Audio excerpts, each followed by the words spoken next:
So maayong hapon o maayong adlaw na to mga kabistag karon. Nag-remind na pod ko sa inyo about sa mga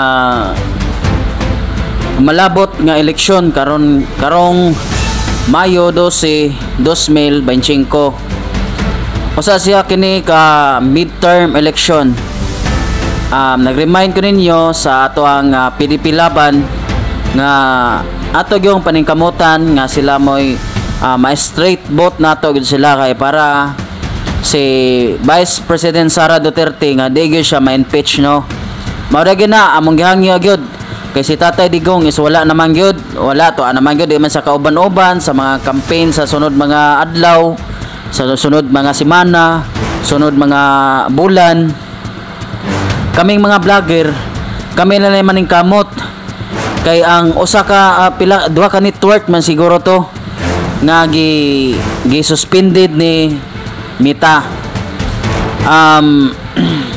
Ambot kung unsa na say nakuan sa pikas, base nila nasanggi bayaran na ni ang Mita na sad nga ipa-suspended ang duha ka network.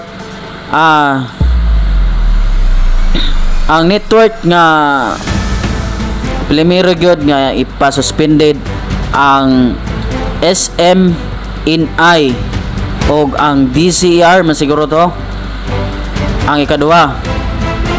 Now karon god bati kayo kay mangampanya ta dili ta kakuan may manggutong na ay network kay para malantaw sa tanan. Murag ikwaan na batag kanang katungod nga mo saysay sa social media, no. Labi na si Tatay Digong wala na preso na mao dato yoy siya pinaka kuan good, no, pinaka kosgan si Tatay Digong.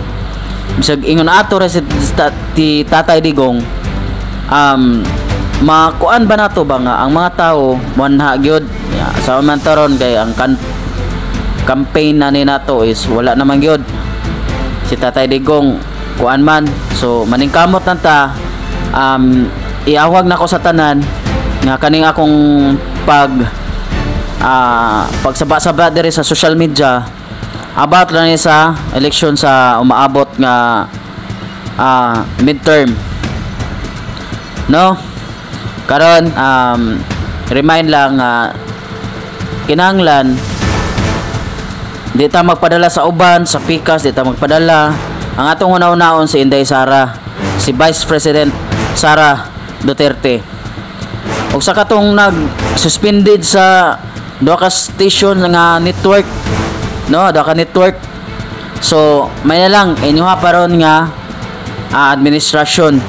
So sa sunod maningkamot sad mi nga mawala mo dili mo ana wala dili ta mo kuan gyud, no. Di man ta pabor-pabor man ang panahon gyud, bisag asa pabor-pabor kana lang. Salamat.